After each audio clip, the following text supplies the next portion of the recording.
team has ever played a Super Bowl in its home stadium. And if the Dolphins have a shot this year, Dan Marino's the one who can lead them to the light. Under the lights, a big matchup tonight against the Chiefs. We preview it coming up on NFL Prime Monday. Dan Marino's quick release also makes him one of the hardest quarterbacks in the league to sack. It's a tough case for the Chiefs D, but they'll put their two best men on it, Derek Thomas and Neil Smith. Bill, 2 weeks ago, and 14 teams still fighting for the 8 remaining playoff spots. Tonight, the quarterbacks make the call on who we like down the stretch. Jaws? I'll open the Prime Monday playbook, and I'll show you one of the reasons that Chiefs offense is struggling. And I'll also show you why that Miami Dolphins defense doesn't blitz much. Hi, I'm Chris Berman at Joe Robbie Stadium. Makeup's expensive. I have to work on my tan. Will Joe Montana go tonight for the Kansas City Chiefs? We'll have that update.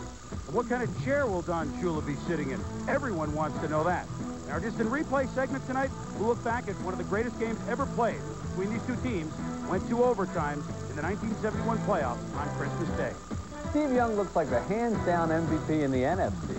But in the AFC, it could come down to arm wrestling or 1, 2, 3 shoot. Coming up, our Knights of the Round Table debate the AFC's best. Downtown Julie Brown here with a man who turned out to be quite a catch for Miami. Dolphins wide receiver, Irvin Fryer. Seen it all, done it all, and now a changed man? Same man, just a different spirit. Soundtracks tonight. Chiefs coach Marty Schottenheimer gives his evaluation of Joe Montana. You all right? That's why you're going to Hall of Fame, kid. That was a miraculous play. We're ready to play on NFL Prime Monday. Next.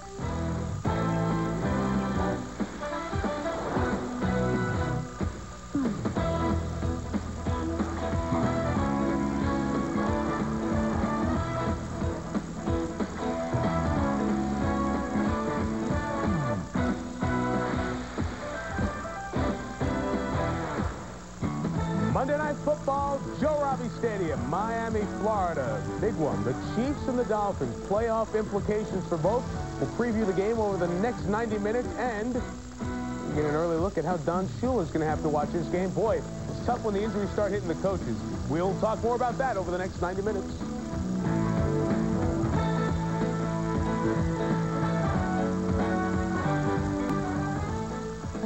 Welcome to Prime Monday. Mike Tirico, Phil Sims. Phil and I have been here for 15 straight weeks. Phil's got his ring on tonight. Super Bowl ring? Yeah, his ring on tonight. But I thought we'd chase Joe away, but he's back. He couldn't live without us. It's good to have him back. He knew your rings were coming back in the building, so just wanted to welcome you back. It's nice to have this seat back. Good to have you back. Thank you. Missed you last few weeks. Final game of Week 15, important game, guys. The 5th NFL playoff berth, 3rd in the AFC. Could be locked up tonight at Joe Robbie.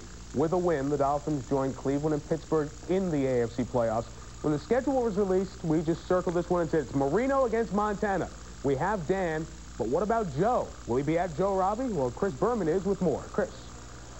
All right, Michael, thank you. Who is that Joe in the studio, by the way? I've heard of him, but we've missed him, haven't we? Well, just another manic Monday, guys. You're right. We did circle this one a long time ago. And the question, Dan Marino, he of the 44,000 yards passing, and Joe Montana, he of the 40,000 yards passing. Only 5 guys in NFL history have ever gotten to the 40,000-yard mark. The 2 of them are scheduled to play right here. If you combine all their passing yardage, 84,000 yards, about 48 miles, to get you somewhere to the start of the Keys. Joe Montana will dress tonight, but he will not start. Steve Bono gets his 2nd straight start for the Kansas City Chiefs. He threw in the overtime loss to the Denver Broncos last week for over 300 yards. He looked sharp, so Bono will now get his 11th start in his 10 years in the NFL. Indeed, he's got you, babe. That means Matt Werewolves of Blunden goes back to the 3rd quarterback because Joe Montana is there for number 2. The plan would be, if all goes well, to Bono to rack up some points and rack up some yards and not play Montana at all. However, my hunch, as it was yesterday on game day and on primetime, if things get tight and it's a close ball game, certainly if the Chiefs are behind, you see Montana come in, who worked out here on this turf yesterday, didn't experience any pain, can't push off the foot the way he'd like to, but he might come in a la Earl Morrall, Don Strock, that sort of spark in the 4th quarter to give to the Kansas City Chiefs if they need it. Now, game time decision on Don Shula. I mean, how often have you heard a coach how he's going to watch his game, his team perform as a game time decision? That golf cart, which you just saw, by the way, all the golf carts at the Doral were on hold this afternoon to make sure that Shula got exactly the custom-fitted cart. Would it be a golf cart? They were experimenting with a 3-wheeled cart. This gets better. Were they customizing a Castro convertible or a Strata lounger? They were talking about a deck chair, hopefully with his name on it. They're talking about a lifeguard seat. But here's what's going to happen. Behind the bench, they put wood under that area. A little bit farther back, he's going to sit in a golf cart to start. He's going to have a middleman relaying plays and communications up and down from the press box. So Don Shula will be on the golf cart with the driver ready to hit the gas if the action comes close. As for hitting the gas for the Miami Dolphins, as you said, Mike, they win. They're in at least a wild card berth. But the fact that they've had the injuries in the running game the last few weeks means Dan Marino would like to air it out. And certainly he can with Irving Fryer with 4 straight 100-yard games. But when I spoke to Fryer just a few moments ago, he said, what about the premium of, if not going deep all the time, more intermediate routes for you? I think that's something we have to work on. We kind of forced ourselves into throwing the ball long when we don't have to. The intermediate routes are very important in this game, especially when you're having trouble running the ball. A lot of teams throw 10, 11, 12-yard routes, and that's what we need to start doing in order to move the ball in the times when we're having trouble moving it as far as running it on the ground. Well, you told me, Irving, that you need more catches in addition to the yards. Is that what we're talking about? Well, that definitely happens. You know, you look at a lot of guys. I can name Jerry Rice. He caught 16 balls and had 160 yards, 166 yards. That's, 10 yards a pop. So things like that we need to do, and eventually you can take one and gain extra yards after the catch, and that's something we need to improve on as receivers here in Miami, too. Not going for the deep ball. Irving said that they kind of panicked even before they were way behind Buffalo. Maybe threw it a little bit too long, a little bit too often. He wants more catches. The yards will come if he gets his hands on the football. Later on, we'll speak with Marcus Allen. We'll talk about more of the Chiefs game plan with Steve Bono, but that's the situation. The coach is a definite. Joe Montana is just a probable. He'll be the backup, guys. All right, Chris, thanks. It's a shame that we won't get Marino Montana the entire game. Just look at the numbers that these two have amassed. Just their career rankings. It's so impressive. All-time passing rankings in the NFL, all in the top 5 for both guys in the major categories. And in about 20 games or so, Marino will likely become #1 in all 4 of those categories. Each of these teams started 3-0. But each has lost 3 of their last 4, Phil. Yeah, let's look at the Dolphins. I'll tell you what, when I look at them, I see a Dolphin team that I've seen for the last few years.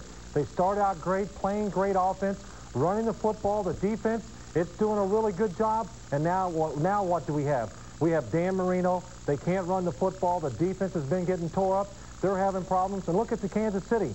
Their offense, except for the first 3 weeks, has struggled all year long. And, Charles, when I look at this game tonight, between the Kansas City offense and the Miami defense, whoever wins this matchup should win the game.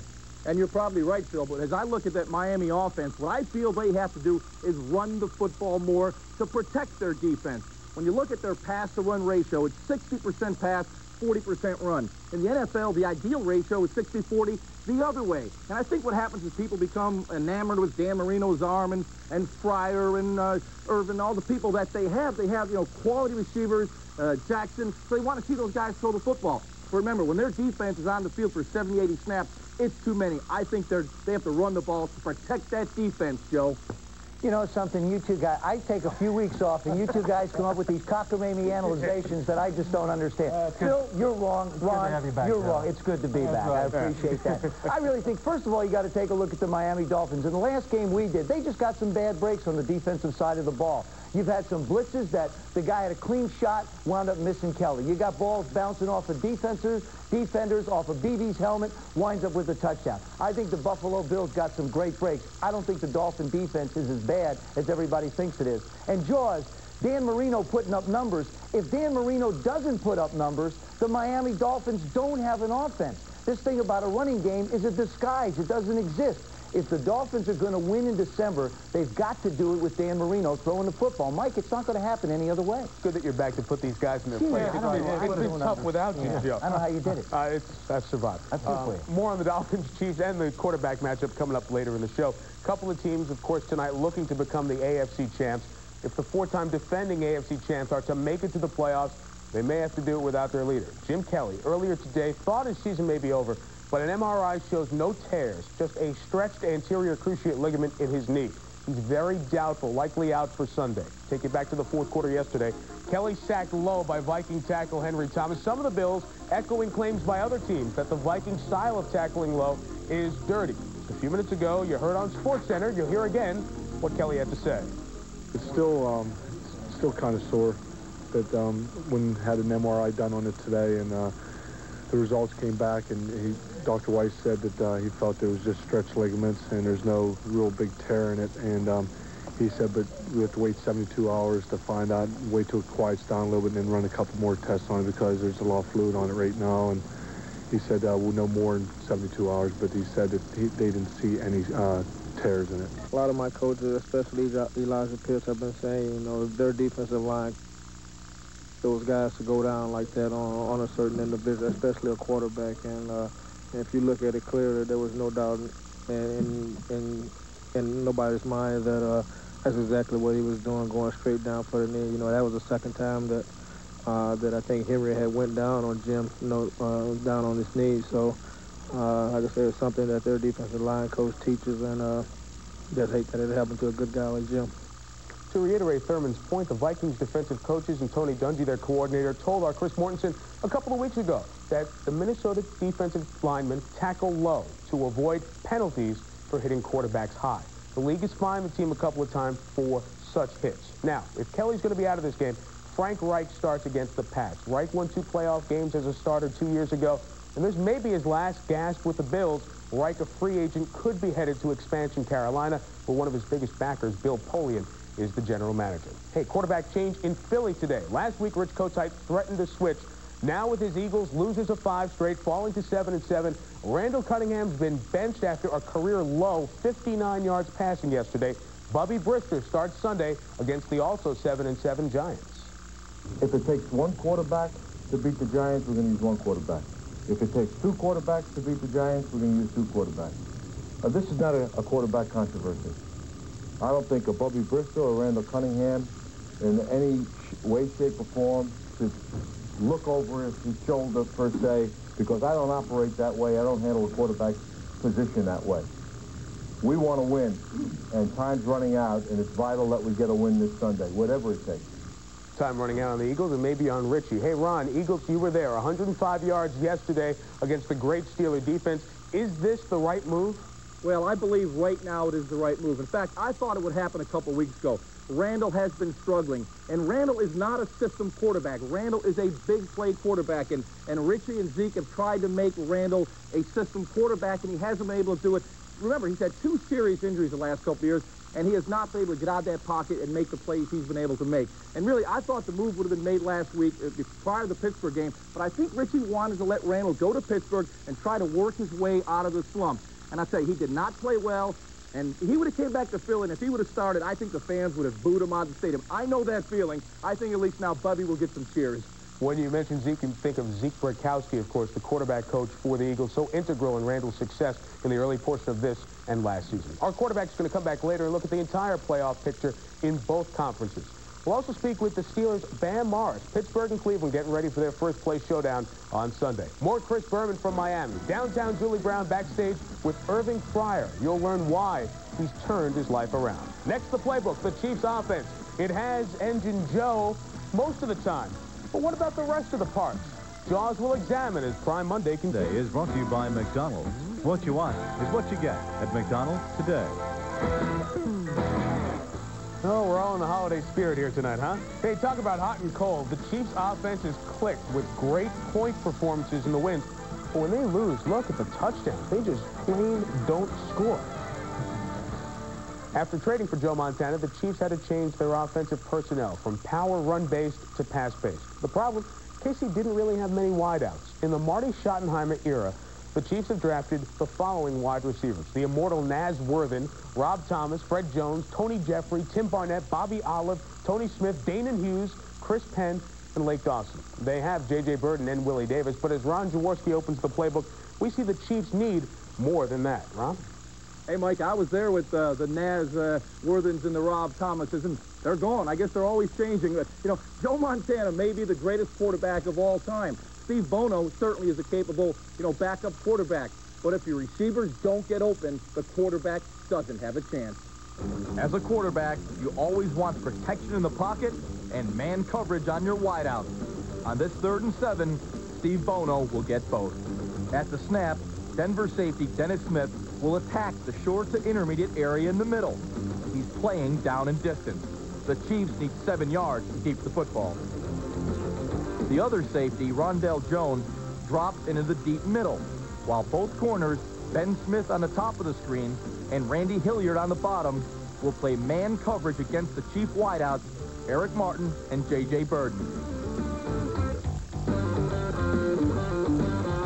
Watch this develop, paying particular attention to the Hilliard-Burden matchup at the bottom of the screen.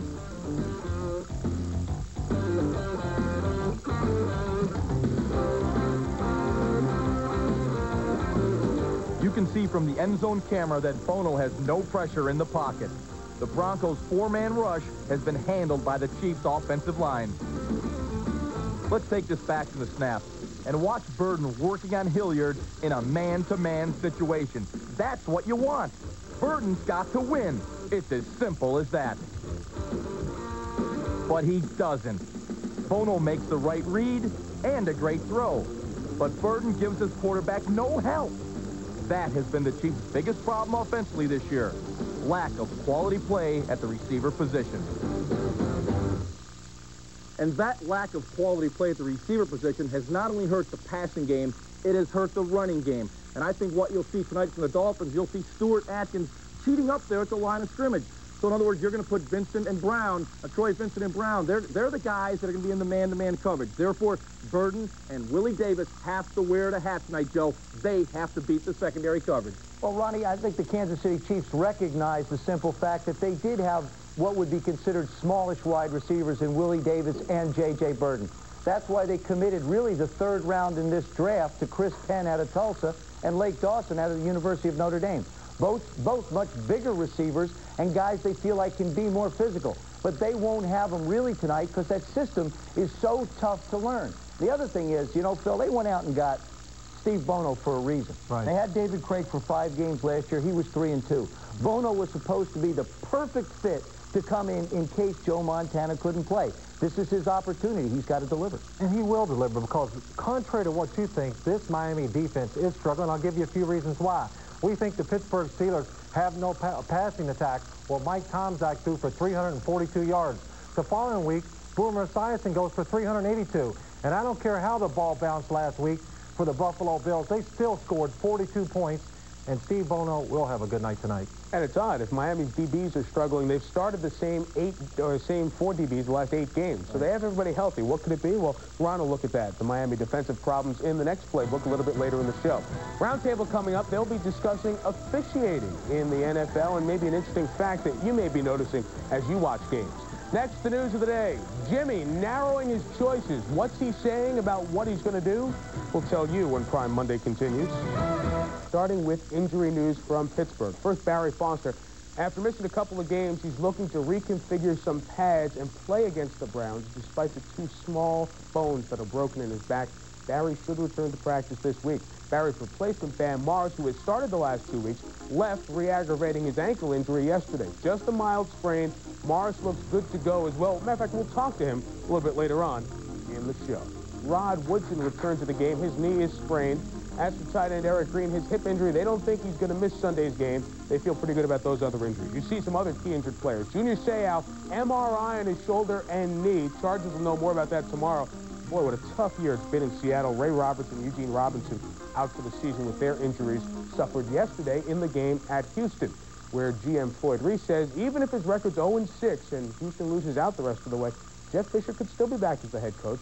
Joe Bugle, by the way, being mentioned as a possible assistant head coach to work with the Houston offense. Both Dallas papers report today if Jimmy Johnson decides to return to coaching, it will be in Philadelphia. Jeff Lurie said no comment to that. If Jimmy says he's going to let everyone know on Sunday, kind of wonder if other teams will have a chance here this week to put together a final sweetened offer for Jimmy Johnson. Rich Kotite's feeling the heat after 5 straight losses. The quarterback change earlier today. Also rumored out on the way out is President Harry Gamble of the Eagles, who was seen after the game yesterday yelling at Kotite for, quote, not having the team ready for the game. A couple other quarterback updates. John Elway, he missed last week. He's hopeful to play, but he has a short week to prepare. The Broncos play the 49ers on Saturday. Musical quarterbacks for the Colts. Jim Harbaugh likely back at the Colts controls for next week against Miami. Coach Ted Marchibroda says other offensive changes will be made, and he also left the door open for possibly bringing in another quarterback, Browning Nagel, to start. He's the 3rd stringer in Indy. Former Bills coach Kay Stevenson, the latest of a many to interview for the Carolina head coaching job. That's going to happen coming up in the next few days. Dennis Erickson's still the most mentioned rumor for Carolina head coach. Both expansion teams can sign their first players on Thursday. Andre Ware may be one of the players signed by Jacksonville. The quarterback could be among the half dozen to 10 free agents without NFL contracts right now who can sign as early as Thursday. The expansion teams start their stocking process. The former Heisman winner Ware recently signed with Ottawa, the CFL. Here's the guy who won this year's Heisman, Rashawn Salam of Colorado. He's a junior. Is he going to come out? He won't let us know until January 6th. We'll talk with Mel Kiper, draft expert, earlier today. He has Rashawn rated second in the running backs behind Keyjana Carter, ahead of Tyrone Wheatley, but Mel has all three closely rated as first-rounders. It's the holiday season. Buddy Ryan let Garrison Hurst out of the doghouse. The first-rounder of a couple of years ago had 5 carries for 28 yards, and Buddy gave him a game ball. Greg Davis kicked the Cardinal game-winning field goal on the last play of the game. To relax before the kick, check this out. Davis was practicing the Lamaze breathing he learned when his wife was getting ready to deliver their daughter, Savannah, who was born last September. Davis delivered the game-winning field goal yesterday, has the Cardinals at 500. We'll talk about their playoff chances in a moment. But on Thursday night, we find out who's going to start and make the Pro Bowl teams in the NFC and AFC. With some thoughts on that, let's hop on over to our Knights of the Round Table. Of course, we have Mike Wilbon from the Washington Post, Skip Bayless from the Insider newsletter in Dallas, and Mitch Albom from the Detroit Free Press. We do that Lamaze stuff over here all the time. Relax while we're doing the news segment? Good. I will Lamaze my way out of here. We've taken a breath. It's the Pro Bowl voting time. All right, if we had votes in this Pro Bowl thing, who would you put on? Let's start in the NFC at quarterback. Who would you do? Steve Young, the same guy I said 7 weeks ago, and I was greeted with Skip saying, that's the dumbest thing you've ever said. Well, it's still Steve Young, Skip. I got to agree. Steve Young, hands down. Skip. Could you guys repeat that question, please, real quick? Quarterback. All right. Now, after Steve Young lost to Joe Montana, then got yanked from a game, you recall, against Philadelphia on October 2nd, he has had a great run here in the second half of the season. He should be the starting quarterback in the Pro Bowl, but none of this will matter if he does not beat Dallas on January 5th. You know that. Always got to qualify. Let's go to running back. To me, no-brainer here, Barry Sanders. For once, I completely agree with you. Thank you. Well, I've been accused of having no-brain occasionally. Emmitt Smith, 20 touchdowns. 4 touchdowns. Jim Brown, Eric Dickerson, I know. You don't just judge things on touchdowns. Barry takes them the 99 yards to the 1-yard line and then goes out and lets somebody else get the glory. That's not how you judge it. How about here's a number for you, 1,700 yards, and he might get 2,000. Does that matter to you? No. All right, let me settle this. Obviously, Emmitt Smith is still the better player, but Barry's had the better season. Oh, he's not the better player. Why do you go on? I got another one for you. Let's say you're a player or a fan with a Pro Bowl vote. Let's talk about Deion Sanders. Would he be would you give him your vote for starting cornerback on the Pro Bowl? Why would you? That's the no-brainer. Of course you do. Right now, he's the most valuable defensive player in the NFC, hands down. Well, you watch way too much television and way too much highlights. Yeah, if you want a guy for interception returns, and yes, he's up there, but I think you have to at least give some consideration to guys like Eric Allen, Darren Woodson, who hit hard, play more traditionally. They might not get the highlight film stuff, but, you know, he's not the hardest-hitting tackler in the world. I mean, and they're nice guys, Mitch, but if you need to have a guy break up a pass and your life's on the line, who are you going to pick? 10 out of 10 times you're going to pick Deion. Yeah, I agree with Michael on that one. By the way, if you're a conservative fan with a vote, I don't think you vote for Deion because of his mouth and the dancing, the jewelry. I don't know. All right, let's go to the AFC. Let's not even bother with AFC offensive players, all right, because I'm not sure there are any. But let's go to defensive players, because clearly this is a league full of defense. This is a conference full of defense. Greg Lloyd, for the Steelers, he's the MVP. He's the most dominant player on the most dominant defense right now. And the 2 best players on perhaps the second best team in the AFC, Cleveland, we're talking Baby Fridge, of course, Michael Dean Perry, and Eric Turner. I would give you above any offensive player on the Browns right now. I like Rod Woodson because not only is he a great defensive player, but he kind of provides some offense for your team. And if you're on teams that don't have much in the way of offense, he helps move the ball downfield. Speaking of offense, quickly, AFC quarterbacks, who would you put in there? Boy, Dan Marino, he's done the most with the least, carried a highly average team to 8-5. You think I'm crazy, but this kid's barely out of the egg. But I might put Drew Bledsoe in there. I think he's having that kind of year, 5 in a row. They won their best games when he was having they've lost now when he was having his best games. Now they're winning with defense and being coached. I think I put Emmitt Smith back there as my... Oh, you put Emmitt Smith all over the place. I tell you who won't get elected to Pro Bowl if the fans are voting, and that's some of the officials who are calling pass interference at a record rate. Take a look at the last minute of yesterday's Giants-Bengals game to give you an example. Now, Mike Sherrod running down Corey Sawyer, Governor. What is this? Where's the contact? A flag comes out on this. Do you realize this year pass interference calls, as Mr. Shula can attest, are up 50% from last year? 50%? This is becoming a standard play in the NFL now. Mitch, the NFL officials are having the same problem that they're having in the NBA with the new hand-checking rule, only the difference is in the NBA, the very worst that can happen are 2 free throws. In this deal, you're getting a 60 or 70-yard penalty that completely changes a game. So Skip, make it like the college where you have a 15-yard penalty for pass interference, except in the last 2 minutes of the game when you move it back down. But it doesn't work because these athletes are so good, Michael, that if you beat your guy, the defense back will just mug him when he gets to the end. Well, the problem is I think it's becoming a standard play in the NFL, setting the guy out, say, jump up for the ball, and if we don't get it, we'll get a penalty, like they do when they're on 4th and 1, where they try to draw a guy off sides. You shouldn't plan for penalties. Coming up in the second round table, we'll deal with the question, Don Shula, man or myth? Mike? Okay, guys, hope there's no interference in your cable reception. Pro Bowl selection, you'll find out who made the team Thursday night, 7:30 Eastern, with Boomer, Joe, and TJ here on ESPN. We're coming back with much more Prime Monday. We'll talk with ABC's Lynn Swann about the playoff run for tonight's teams. Later, backstage, downtown Julie Brown with Irving Fryer. Religion has changed the life of the Dolphin receiver. There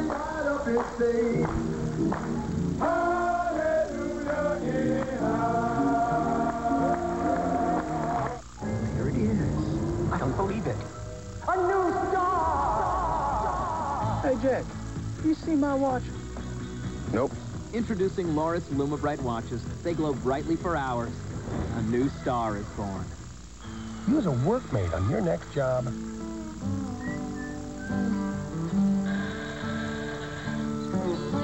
And you'll never want to work without it. Get the workmate, only from Black & Decker. Here's a great reason to install Champion Premium Gold in your car. And this is what you can expect from the world's most advanced spark plug. Easier starting, quicker acceleration, better fuel economy, better idling, more power, longer life.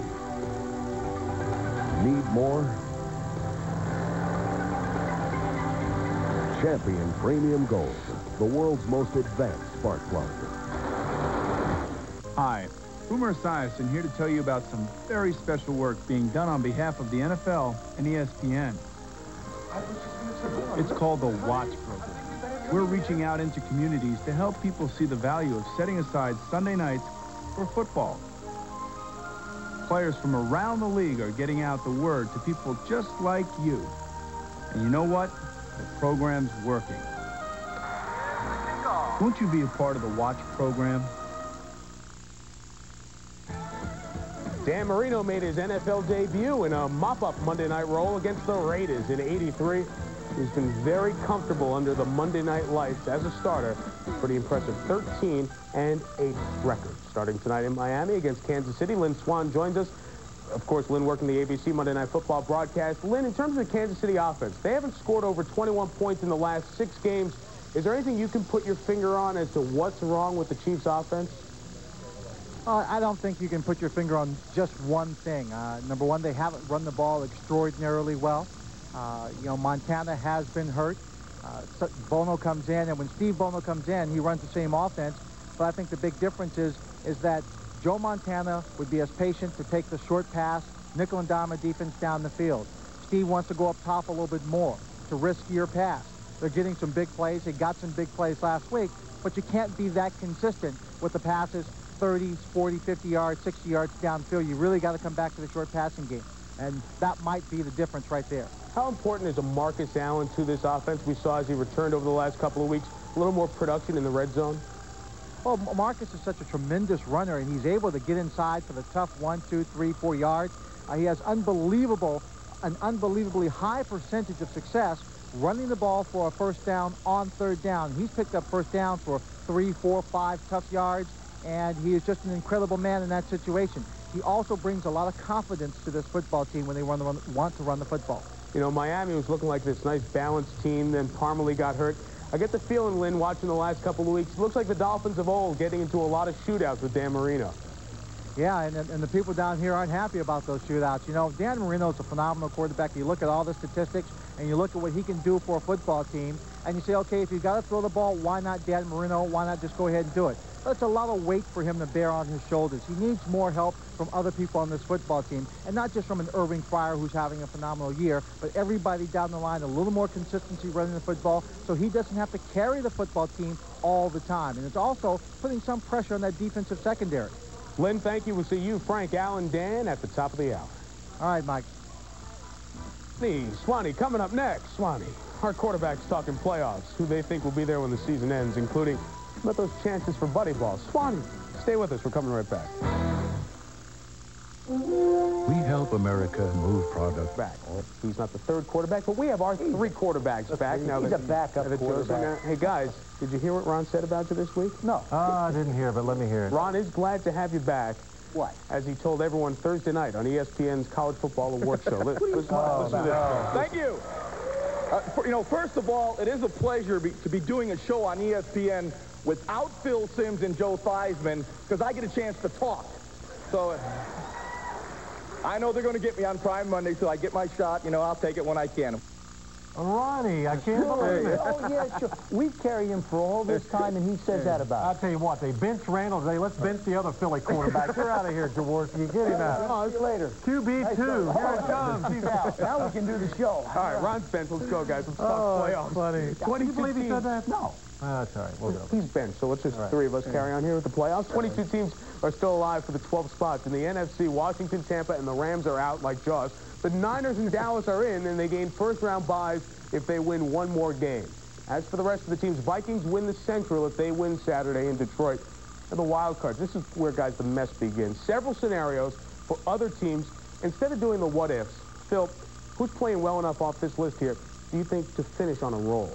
Two teams I like in the NFC, Minnesota and Green Bay. I like Minnesota because on defense, they still have players that can make plays. Randall and Thomas, they're good enough to win the game for you. And on offense, Warren Moon is throwing the ball exceptionally well. And, of course, Chris Carter, he's on pace to catch about 200 passes. In Green Bay, I like them, too. If their offense struggles, on defense, again, a team that can win it with the talent they have. Reggie White, Sean Jones are doing an excellent job. Those are the two teams I like, Joe. Phil, I really agree with you as far as Green Bay goes. And the offensive side has really been cured a lot this year. Brett Favre last year threw 24 interceptions and really was the reason why Green Bay didn't go very far. This year, he's only thrown 12 interceptions, but he's thrown 28 touchdown passes. His play alone, I think, gives Green Bay a legitimate shot at the wild card. Also, Arizona. Yes, buddy, I think you're finally going to make it, just like you predicted. The reason why, they play Cincinnati and Atlanta in their last two games. Now, Ronnie, I know these guys carry grudges, but I don't. I'm going to let you back in. What do you think? Hey, thanks, Joe. What is the NFL coming to when Joe Theismann is on the Buddy Ryan bandwagon? What a turnaround. Anything can happen in the NFL, and it probably will, because I like the Detroit Lions. Ever since David Craig has taken over at quarterback, they have become very consistent offensively. Herman Moore having an all-pro year, Barry Sanders an all-world year. And what I remember is that Monday game against the Cowboys when their defense played very well. They have the ingredients to surprise a lot of people. And, of course, I like the Eagles. Despite what the quarterback situation is, this team has too much talent to lose 6 games in a row. I think they beat the Giants, they beat the Bengals, and by those 2 wins, they qualify for the playoffs. If you weren't with us at the top, Bubby Brister does start, not Randall Cunningham against the Giants. Let's go over to the AFC, where only Cincinnati, Houston, and Seattle are mathematically eliminated. But, folks, we looked at it. It's very unlikely that an 8-8 team will get in. Miami clinches the East with a win tonight and a win next week in Indy. Steelers and Browns are in. Pittsburgh, in all likelihood, will have home field throughout if they get a win on Sunday, unless a lot of other things happen. Now, the sliding Chargers, they still win the West if they beat the pathetic Jets on Sunday, or several other scenarios. Now, the wild cards have Cleveland in, still alive to win the division. The Pats Raiders are in the best wild card situations, especially, Joe, if the Chiefs lose tonight. Well, Mike, all you have to do is take a look at the bottom of that list, and you see Kansas City at the bottom. If the Chiefs can win tonight, and that's a big if, they throw a mess into everything. They are the key to messing this whole thing up, and I think they're capable of doing it. I mentioned before about Steve Bono coming in and having to play. The only thing you really lose, you lose the mystique of Joe Montana when he doesn't play at quarterback. Bono will operate well. And to be honest with you, George, I still like the Los Angeles Raiders. To me, they are the team that I think will wind up representing the AFC in the Super Bowl. I think they're the best there. I knew you would keep Al Davis on your side. Good job, Joe. But I'll tell you, the team that I'm enamored with is that underdog, the Patriots. Here's a team with their star quarterback who's carried it most. They're throwing 4 interceptions yesterday, and they find a way to win. They're 8-6. They got to go to Buffalo. They got to go to Chicago. They're having fun. They're a bunch of young guys that feel no pressure. Phil, when you don't feel pressure and you're young, hey, I think you have no choice but to qualify for the playoffs. Well, of course they don't feel any pressures when they're in the games, Jaws, because at New England, Bill Parcells in practice put so much on them, when they get to the game, they're just happy to get away from him. So that's why they're playing so well. And their philosophy is put the pressure on the other team, make them crack before we do, and that's what's happening. And I can't believe this, but I actually got to agree with Joe. I like the Raiders, all the talent they have on defense and offensive line, Tim Brown, and let's don't forget the one ingredient. They have a quarterback in Jeff Hostetler who's been there. And as I remember, he did pretty well, and I got this ring right here to say he did real good. We saw the Raiders last Monday night kind of get it together a little bit in that key game at San Diego and starting to steamroll a little bit. We said the word if a lot in the last couple of minutes. If the season ended right now, the Dolphins would be the AFC East champs. But in the phrase, if the season ends right now, the key word is the first word, if. Mitch Albom plays the what-if game with us. Well, it's the holiday season, and you know what that means. No, Phil and Joe, not presents. I'm talking cliches, NFL playoff cliches. They're all here, like this one, the team that backs into the playoffs. Now, how exactly do you do that?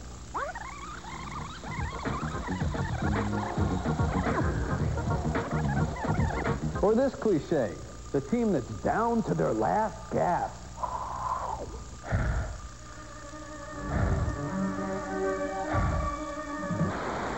The season ended today when the sun abruptly disappeared from our solar system.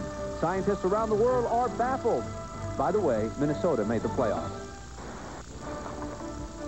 This just in, the season ended today when Joe Theismann was named new commissioner of the NFL.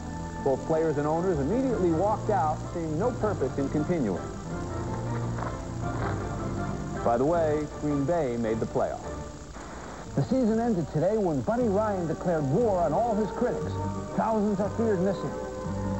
By the way, Arizona missed the playoffs. The season ended today when wild bulls took over the planet. Ow!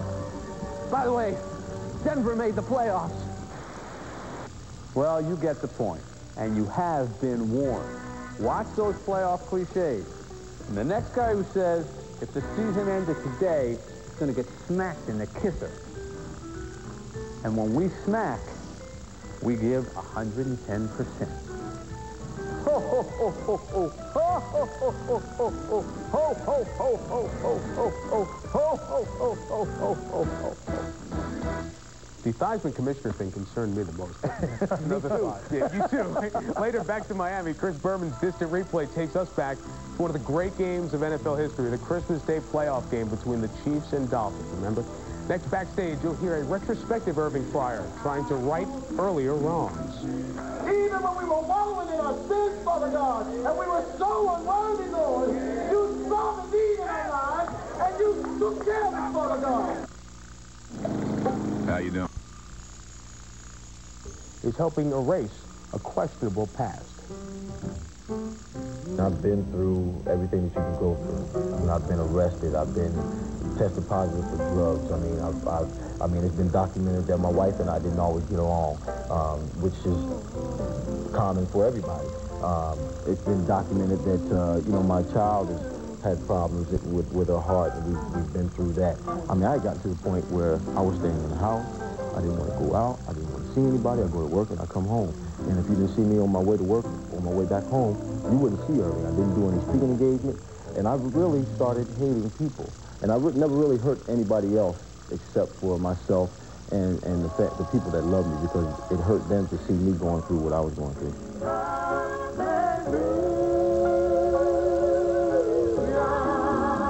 When, why, and how did you turn to religion?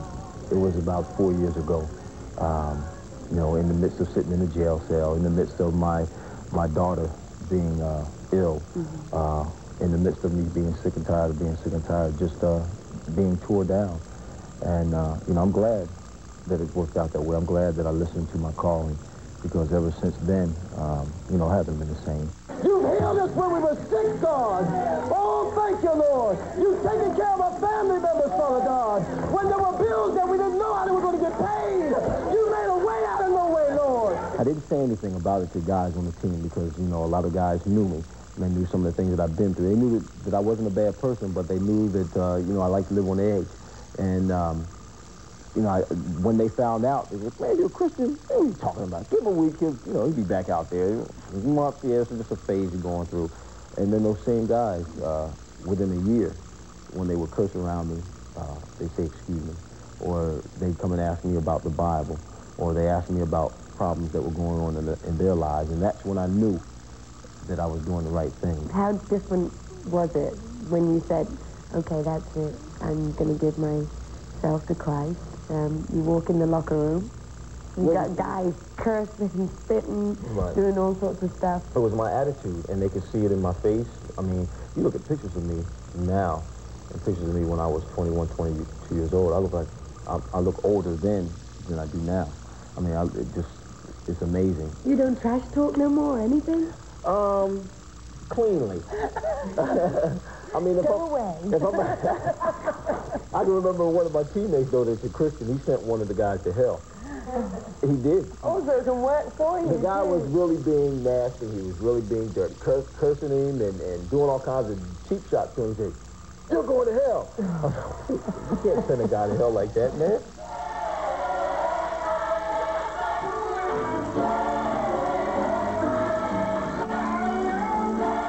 Now, I belong to a church now that's a progressive church. It's a Baptist church that we get it on. Well, I think, you know, when I got here, and I didn't think I would play much because they had Barry and Leroy Thompson. But when Barry went down, you know, it was a situation for me. I had to step up and play as a rookie. And it's been hard. It's a long season, and you get a lot of more nicks and bruises, and guys are more physical, but it's a game. You just got to play. Some people say they'd rather see you in the backfield than Barry. Has that strained a relationship between you two at all? Not at all. Me and Barry's, we talk every day in practice, you know. He'll tell me when you know, some plays you should have made that cut B, you know, look here, look at the offense, look how they're blocking. You know, we got a fine relationship. You know, I have fun with the backfield with Barry. He helps me out a lot. He helped me out in training camp, and, you know, he's a good guy. This time last year, you were winning the Doak Walker Award for best running back. Now, you're on a team that's maybe thinking Super Bowl. Are you surprised?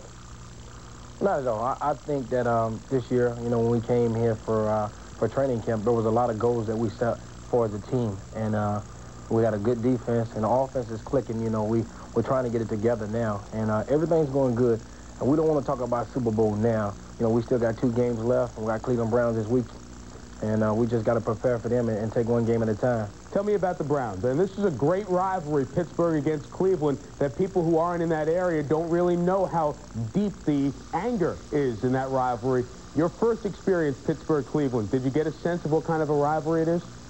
You know, I think when we went to the Dog Pound, that was a different atmosphere. And it was a good game. And, you know, they played hard. And they come in here this weekend, and it's going to be a different situation because they come into our home, and they have a good defense, and they have a good team, good offense, too. So we just got to play as a team and see what happens. Do they become a bigger fear, a bigger threat after they look so good against Dallas on Saturday? Not at all. You know, we still going to take them. You know, we played them second game of the regular season, and we know they have a good team. You know, they beat Cowboys, but we still know they have a good team, and we just got to go out and prepare ourselves and play. Bam Morris, thanks for joining us, Bam. All right. His coach is Bill Cowher. Cowher learned his football in the NFL a lot from the guy you'll hear next, Schottenheimer. All right. That's why you're going to Hall of Fame, kid. That was a miraculous play. Marty was Don's 4th-round pick when Shula coached the then Baltimore Colts. But Schottenheimer skipped to the AFL and played linebacker for the Bills. He carries that linebacker intensity onto the sidelines, as we see in tonight's soundtracks. We'll take the ball. If they win the toss, you know you got your earring in? Yeah, that's all right. We'll take the ball. If they win the toss, select the receiver will defend that goal and kick that way. Let's go. 3 and out. George, 3 and out. Dale, play action. Be alert. Watch the draw. Draw. What's the draw? Squeezing tight. Squeezing tight.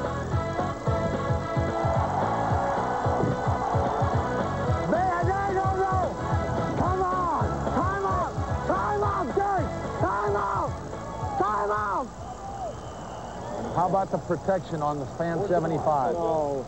Personnel, what do you want? What personnel do you want? Regular sprint option. Regular. We're going for it. We're going for it. You 9:33 left to go in the half. Play fake by Montana, rolling left, in trouble, fires the pass, caught by Walker to 45, to the 40, 35, is in the open field. Touchdown, big play, Kansas City. Joe Montana to Derek Walker. Wait till you see the quarterback throw. Great job of running with the ball. You all right? That's why you're going to Hall of Fame, kid. That was a miraculous play. Anytime it's cover 3 to a pro set, you alert Derek if it's an end-in split. It was a straight drop back. You start working. That guy turned up on you, right? He came like this. I mean, he just... All right. And once he goes vertical, then if he's inside of you, bump beyond him and get vision to 3. You got to turn and hit him and try to make him go over the top. Now, he may not show up there early, but you make sure you get deep. We're going to have to lean on you a while because we're fighting a field position deal. We're going to have to lean on you for a while. So let's keep it going. Keep grinding. Keep grinding. You're fighting your ass off. Keep grinding on them. We'll wear them down. Let's go. Let's wear them out. We are going to have to go one more series. We got to go one more series. If they're holding you up, try to pull away, and maybe they'll see the jersey come. But don't let them keep us from our win tonight. Nickel, sting, be thunder. Know they're down and distance. Tell Doug to be alert on when they motion the back to Detroit. We got 3 seams, 4 seams. Raiders at the 45, their own. Now they throw over the middle. The pass is intercepted. Charles Vincent to 35. Dale, be cool now. Be cool. Hey, Harvey, you're playing your ass off. You're playing your ass off. Interesting give and take with Harvey Williams, who, of course, left Kansas City for the Raiders. There's Steve Bono, who will start at quarterback tonight, 18 of 37 for 323 in the overtime loss last week to Denver. Football, but they also know that they have for the second straight game their best 2 wide receivers, J.J. Burden and Willie Davis. Burden specifically is playing pretty hurt. He's got some back problems. Willie Davis has the knee problem, but that plus the fact that Steve Bono throws the ball downfield pretty well, I expect Kansas City to throw maybe 2 out of every 3 plays, even though they may show a front for a little bit that they like to run the ball. I spoke with Marcus Allen a short while ago, and one of the problems both of these teams are having, Miami, for example, has scored only 12 points in the first quarter this year. Kansas City is not much better. They've scored just 31. So when we spoke with Marcus, one of the things he spoke about was it's important that they score early. Well, yeah, of course. So we have to, we get paid to win and not just get paid to play. So, and we haven't done that, and everybody's disappointed in that. And obviously, we haven't scored the touchdowns we feel we're capable of scoring. And it starts on the first drive. It's important for us to get out of the box early and just really basically just take one play at a time and don't think too far down the road. Well, I don't want to look past this game, but, even if you just eke in the playoffs, if you miss it or if you kind of get in and don't go very far, will it be, the word may not be a waste, but will it really be a disappointment, especially with the hopes coming off last year? Oh, it's certainly a disappointment, but hopefully you can draw something from a season like this and some good things. In retrospect, it's been a weird year. I mean, it's almost metaphysical in a sense. I can't even explain it. I mean, if you look at not only our team, but just around the league, the injuries and the teams that were supposed to win haven't won, the teams that weren't supposed to do well, some of them are doing well, and it's just been a bizarre year, but it's not over for us yet.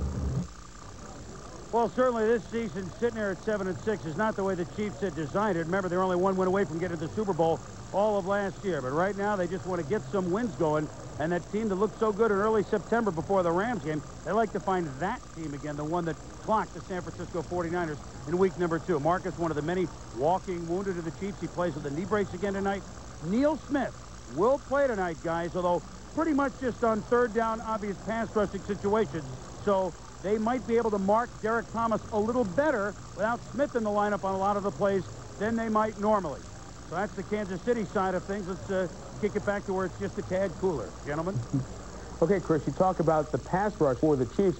It's not a myth that Dan Marino's the toughest quarterback to sack in the NFL. Opponents get 1 sack every 36 pass attempts that Miami has. That's the best ratio in the league. And Ron Jaworski, that really puts pressure on the Chiefs' pass rush.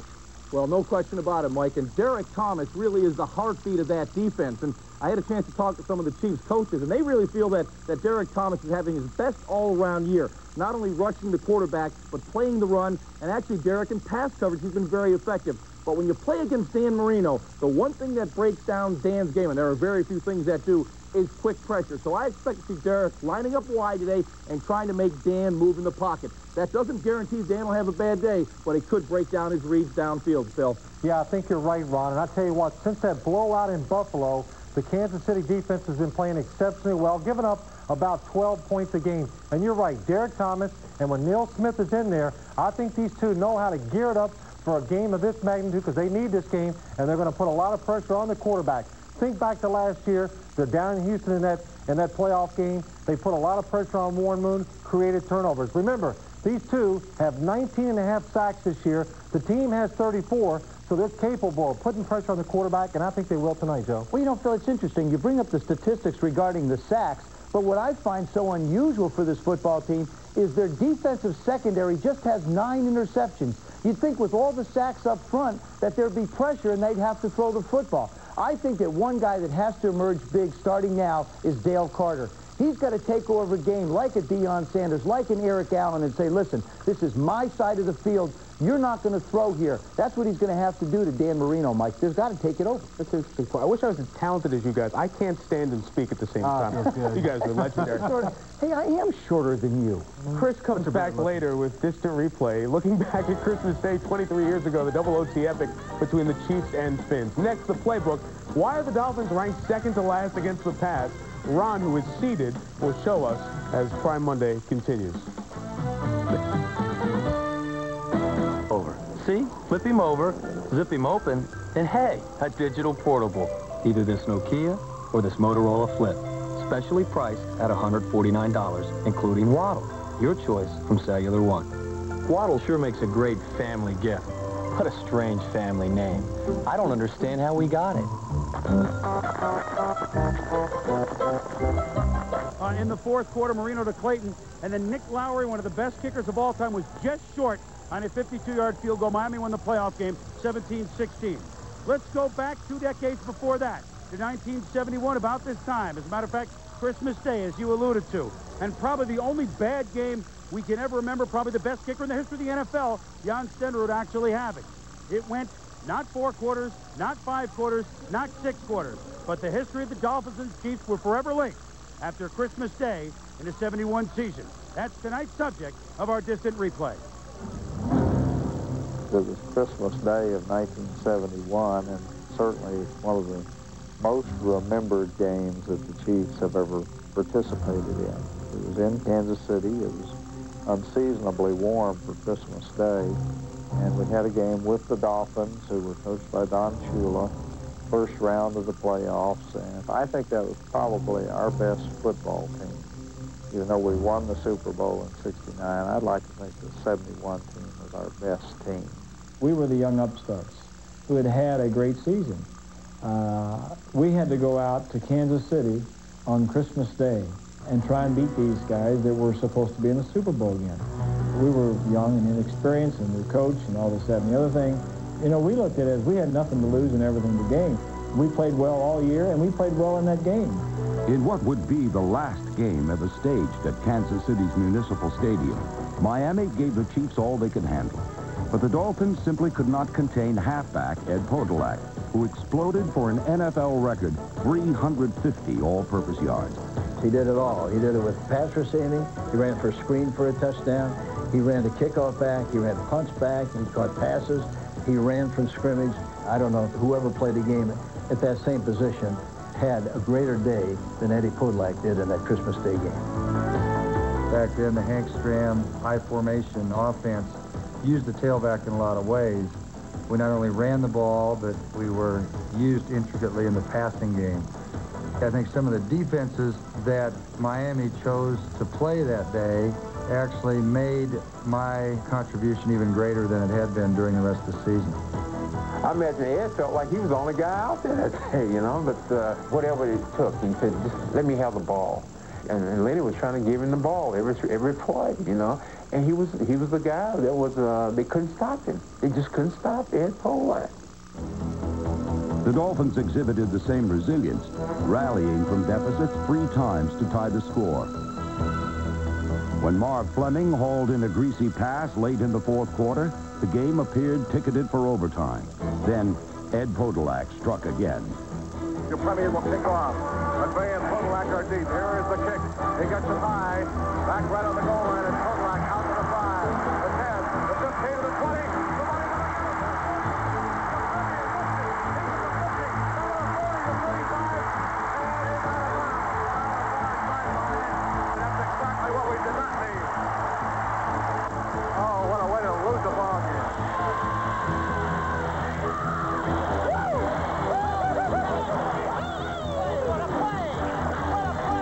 Just eventually ran me out of bounds down inside the 20-yard line, which at that time I figured was going to be a victory anyway with a great kicker like Jan Stenerud on our football team.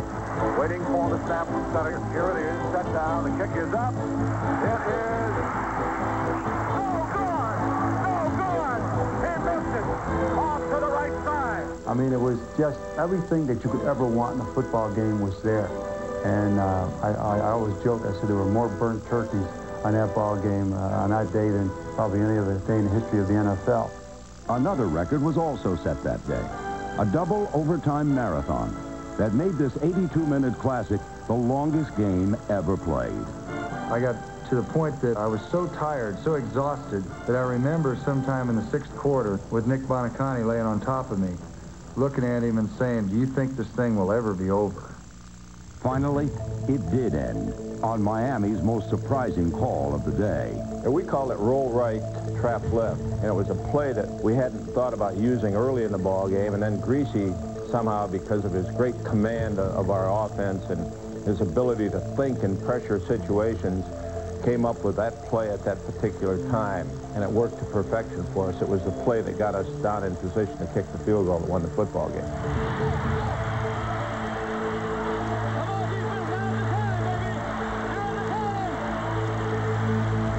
Here's the snap, set down. The kick is up. He's got the distance.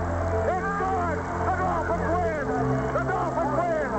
Oblivion, 37 yards, and the Dolphins are in the AFC Championship game. After that, it seemed that those two teams went in different directions. The Dolphins went up, played in 3 Super Bowls in a row, had a perfect season. The Chiefs started going down.